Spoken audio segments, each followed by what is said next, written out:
নমস্কার। গোপ চুরি, কবি সুকুমার রায়। হেড অফিসের বড় বাবু, লোকটি বড় শান্ত। তার যে এমন মাথার ব্যামো কেউ কখনো জানত?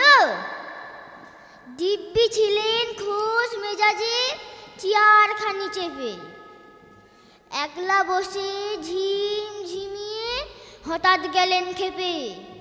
আজকে উঠে হাত পা ছুড়ে চোখটি করে গোল, হঠাৎ বলেন, গেলুম গেলুম আমায় ধরে দোল।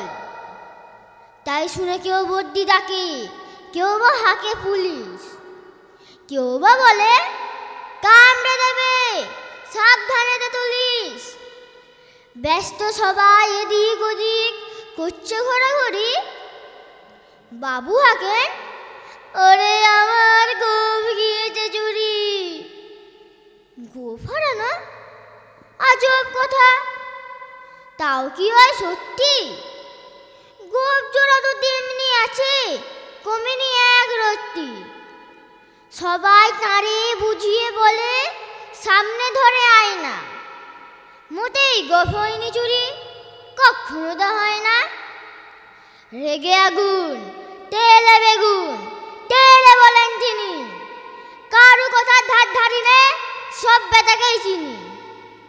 নোংরা ছাঁটা, খ্যাংরা ঝাঁটা, বিচ্ছিরি আর ময়লা, এমন গোপ তো রাত জানি শ্যাম বাবুদের গয়লা। এ গোপ যদি আমার বলিস, করব তোদের জবাই। এই না বলে জরিমানা করলেন তিনি সবাই।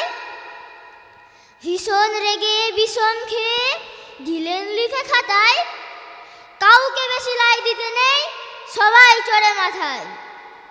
অফিসের এই বাঁদরগুলো মাথায় খালি গোবর। গোপ জোড়া যে কোথায় গেল কেউ রাখে না খবর। ইচ্ছে করে এই বেটাদের গোপ ধরে খুব নাচি, মুখ্যগুলোর মুন্ডু ধরে কোদাল দিয়ে যাচ্ছি। গোফ কে বলে তোমার আমার? গোফ কি কারো কেনা? গোফের আমি গোফের তুমি, তাই দিয়ে যায় চেনা। নমস্কার।